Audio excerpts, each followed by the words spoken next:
Yo, what's going on, everyone? Welcome back to a new video. To be honest with you, 10 out of 10, I'm not excited to be filming this video at all today because things have been going not as planned at all, and it's been really crazy. But to give you guys a little bit of backstory, also, we're filming the video anyway because that's what you guys deserve. See behind the scenes, no matter what's going on, no matter how I'm feeling about it, that's what you guys deserve, and that's what we want to bring to you, so that's why we're here filming. So to give you a little bit of backstory, the car was running and driving. Some of you might have seen a recent reel on my Instagram. If you haven't, go check it out. But car was running and driving. It was good to go. We brought it to the WiseFab event. It was awesome. Felt great. We pulled logs on it. Got the data. Everything looks good. Had JoJo come out here, who's my tuner. We did a leak down test, and then we did check the valve lash. So to make sure the head and everything like that was good to go. The leak down test was perfect across the board. Really awesome. Good to see that. Same thing with the valve lash. All the tolerances were good to go. And I was like, all right, cool. Motor's in good shape. We've been keeping up with it and taking care of it. So I was like, all right, cool. Let's bolt it up. I went and grabbed my valve cover, went to put it on, and I was like, oh my God, there's a bolt missing out of the valve cover. And I'll show you guys, don't worry. JoJo was like, all right, it's not in the head. We didn't see it in the head. It wasn't just sitting there. So it fell somewhere. So there's a valley in the head where all the oil drains. He was like, hey, it's probably in the pan. So I was like, oh, last thing I want to do is pull the pan off the engine, then I have to reseal it and do all this just to get a stupid bolt out. But little did I know, that was the least of my worries, was taking a pan off. And I'll show you why. If you look over here, first off, you see that there is no motor in the S15 anymore. And then you'll come over here, I'll move this jack out of the way. You see my engine is just completely spread out on a stand and on the table. And I was worried about taking the pan off. Now look what I got myself into. So this is the valve cover. And I don't want to I don't want to make this anyone's problem or point fingers at anyone or anything like that. So I don't know if the baffling in this valve cover, when I bought these valve covers so long ago, if they come from factory, bolted up, ready to go, or did we bolt them up and get them ready to go? But the issue at hand is these little bolts in here, don't have Loctite on them, and they should, and they will before they go back on a motor. And the reason why that's so important is because, as you can see here, there is a bolt missing, and it's a very tiny little bolt, but you can think like the head of the bolt and the threads, you know, it's a good chunk of material. So that bolt, I was going to put this back on the head because I thought we were done for the day. I was like, all right, cool, everything looks great, valve lash will leak down, perfect, engine's ready to go. Was going to put this on, there's no bolt. And then I was like, okay, so if the bolt's not in the valve cover, then it's not in the head. That's when JoJo said it's probably in the pan. You know, if you think about like stock pans, they're a little bit deeper. If you have like a wet sump, that's even deeper. If it makes it into the wet sump bottom pan, you have a lot of space. Sometimes you get picked up by the pickup tube. That's something obviously you don't want. It's going to get in the way of the oil going up into your engine, but at least there's a screen in that pickup tube. We don't have any of that. We have a dry sump system, so the pan is super shallow. We're hoping that the bolt is just sitting at the bottom. We take the pan off and then it's just there, take it out and hope for the best. But that is not what happened. The bolt fell down in the pan, then the bolt probably jumped up while we were driving, exploded into a bunch of million pieces, and basically just shock peened itself around the short block and like pretty much destroyed a good amount of stuff. So first thing I'll show you is the oil pan. So this is our dry sump pan, so you can see it's not very deep. So that's how deep it is, because the oil just gets pulled out of here from the dry sump pump. But if you look here, you can see that there was obviously something bouncing around in there like crazy, just doing a bunch of damage. And I had no idea. The engine made no noises. Like, from what this looks like, it would probably sound like you throwing like a handful of rocks in your dryer at home. That's probably what it would sound like from the look of this. But my thought is when the car was idling, everything's probably sitting on the bottom of the pan. And then once the car is at higher RPM or hitting a track, hitting bumps, then the bolt jumped up, bounced around, blew up into a million pieces, and then was bouncing around at high RPM. So because you need high RPM to do this, or that bolt needed to be in there for like a whole year. But it blew up into a million little pieces and bounced around and damaged a lot of stuff. I was like, oh, the pan is screwed. But then I looked under the motor, and once I looked under the motor, I was like, oh my God, the motor, like, we have to take it out. We have to, like, you know, go through it and see how much damage it did, because what I saw was this and I was just completely shocked. So right off the bat, let me spin this a little bit. Right off the bat, you can see the crank has a bunch of that damage done to it. Similar damage. The only thing is, like, this is just like cast steel, I believe. I'm not too sure. Let me know in the comments below, like, what these crankshafts are made out of. But it's a cast part. It's got some dents taken out of it. And honestly, in my opinion, it's a little bit stronger, so the structural integrity might be okay. But that's one thing that you don't want to see, is your crank all damaged like that. And then I was like, oh, well, that sucks. The rods look okay, because I guess the material that the rods are made out of is stronger than the bolt, or the pieces of the bolt that was bouncing around in there. So they were putting up a good fight. So the rods are pretty all right, but the pistons, and maybe when we get this motor apart, I'll put in a little video of the damage. I even have some videos on my phone, but if you can see down in there, let me pull that out a little bit. You can start to see all that damage on the bottom side of that piston right there. And when we take them out, I'll show you guys more. But once I peeked in and I saw that, I was like, dude, like, this thing is shot.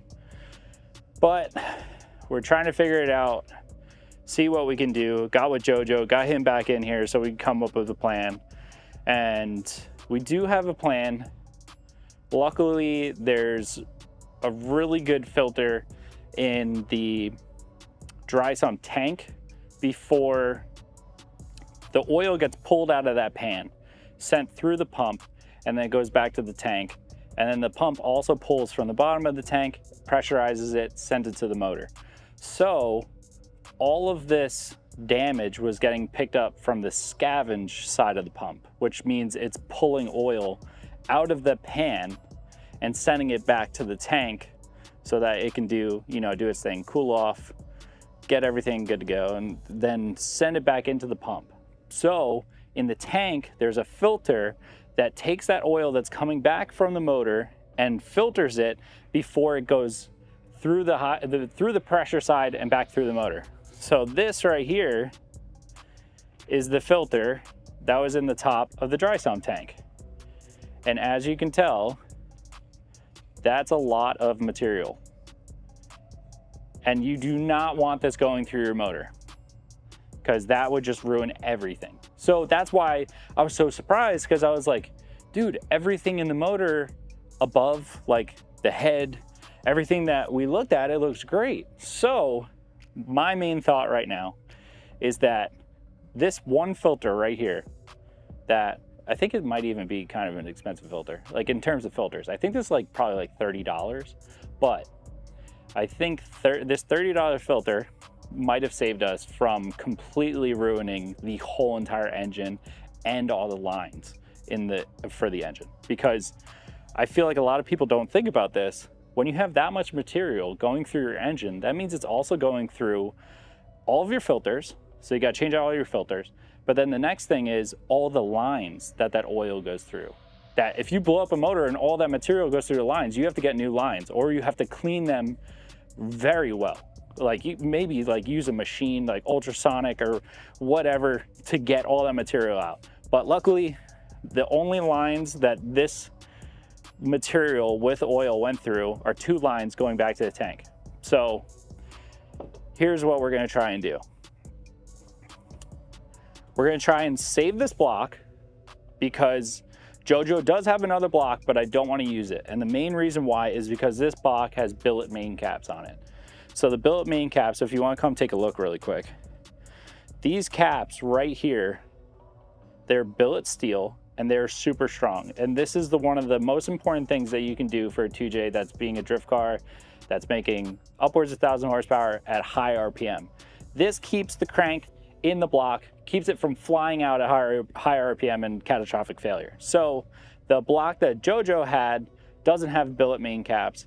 It's a lot of machining to get billet main caps in, and we do not have that much time. So our idea is we keep the block with the main caps. We keep the rods because they look okay. We haven't taken it fully apart yet, but for right now, the rods look okay. Then we can try and clean up this crank, because the only thing that I'm worried about is I want to make sure that none of these dents have raised edges that could flake off, fall in the oil. Then we're back where we started. So we're going to try and save the crank if we can, but JoJo does have a stock crank that we can just drop in, and we need new pistons. So if we get new pistons and either we salvage this crank or we put a new stock crank in, we should be okay. And then for the pan here, the structural integrity of this pan is still good. It's still strong. It can still hold oil. All the valleys that pull and scavenge the oil out are fine. Again, the only issue is you have a lot of damage here, a lot of rough edges that there could be burrs built up. So what I want to do is either give this to a buddy of mine to sand it down, or I'll take it on myself if I have to, but just smooth out the surface. So once we do run the car again, high RPM, high heat, and just be aggressive with it, I don't want stuff to break off and go in the oil. And then, you know, we're back where we started to here, where we have to keep swapping these out, swapping out the lines.